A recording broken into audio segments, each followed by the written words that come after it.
తాకట్లో ఉన్న బంగారాన్ని విడిపించి ఆ రోజున మార్కెట్ ధర కట్టి మిగిలిన డబ్బును మీకు అందిస్తుంది కొమ్మూరి గోల్డ్. భార్య అంటే అర్ధభాగం అంటారు మన పెద్దలు. కానీ కలియుగం పుణ్యమా అని ఇప్పుడు కొంతమంది భార్యలు అర్ధరాత్రి యమపాసంలా మారుతున్నారు. కట్టుకున్నవాడు కళ్ళ ముందే శవమై పడి ఉంటే కనీసం కాటి వరకు కూడా ఆగకుండా కన్నీళ్లు పెట్టుకోవాల్సింది పోయి సెల్ ఫోన్లో బూతు బొమ్మలు చూస్తూ ఎంజాయ్ చేసే సైకో భార్యల గురించి ఎప్పుడైనా విన్నారా? వినడానికే అసహ్యంగా ఉన్నా ఇది మన గుంటూరు జిల్లాలో జరిగిన పచ్చి నిజం. భర్తను చంపి రాత్రంతా ఆ భార్య చేసిన పని తెలిసి పోలీసులు సైతం షాక్ అవుతున్నారు. గుంటూరు జిల్లా దుగ్గిరాల మండలం చిలువూరుకు చెందిన లోకం శివనాగరాజుకు 2007లో లక్ష్మీ మాధురితో వివాహం జరిగింది.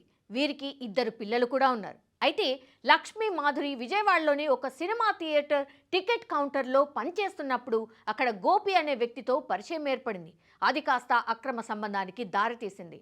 భర్త చేసే ఉల్లిపాయల వ్యాపారం నచ్చక అతని హైదరాబాద్లో గోపి నడుపుతున్న ట్రావెల్స్లో పనికి పంపింది లక్ష్మీ మాధురి. కానీ శివనాగరాజు మళ్లీ సొంతూరుకు తిరిగి రావడంతో తమ అక్రమ సంబంధానికి అడ్డుగా ఉన్నాడని అతన్ని ఎలాగైనా చంపేయాలని ప్లాన్ చేశారు వీళ్ళిద్దరూ. రాత్రి బిర్యానీ వండి భర్తకు పెట్టే ప్లేట్లో ఏకంగా 20 నిద్ర మాత్రలు కలిపింది. అతను గాఢ నిద్రలోకి వెళ్ళగానే ప్రియుడు గోపిని ఇంటికి పిలిపించింది.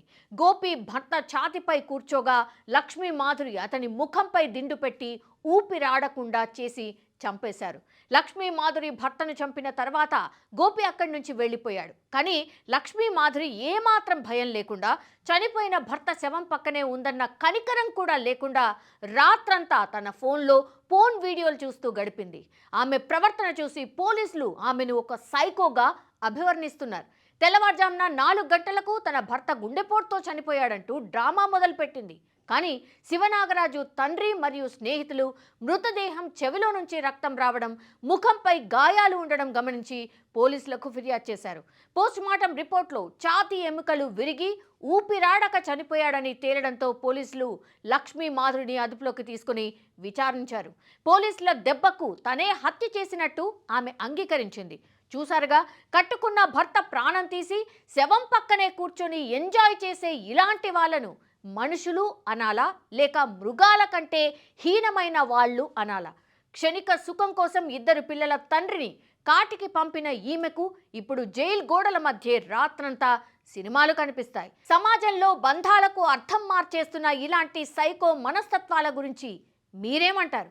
ఈమెకు చట్టం వేసే శిక్ష కంటే కూడా తన తండ్రిని చంపింది కన్నతల్లే అని తెలిసినప్పుడు ఆ పిల్లల కళ్ళల్లో కనిపించే అసహ్యం ఈమెకు పెద్ద శిక్ష అవ్వాలి. ఇలాంటి వాళ్ళను సమాజం ఎట్టి పరిస్థితుల్లో క్షమించకూడదు. And for more videos, please subscribe to iDream. Please subscribe to iDream. Please subscribe iDream. And please subscribe to iDream. For more videos, subscribe to iDream. please like, share and subscribe to the channel. Congratulations, iDream. Subscribe to iDream. Subscribe to iDream. So subscribe to iDream Media. iDream ki iDream team andarki huge congratulations. Please subscribe iDream Media. Please subscribe to iDream. Subscribe iDream. Please subscribe to iDream. iDream అంటే నా కళల channel subscribe చేసుకున్న నోరు తిరుగుతలేదు. మీరైతే గంట గుర్తు కొట్టండి. For more such videos, please subscribe to iDream.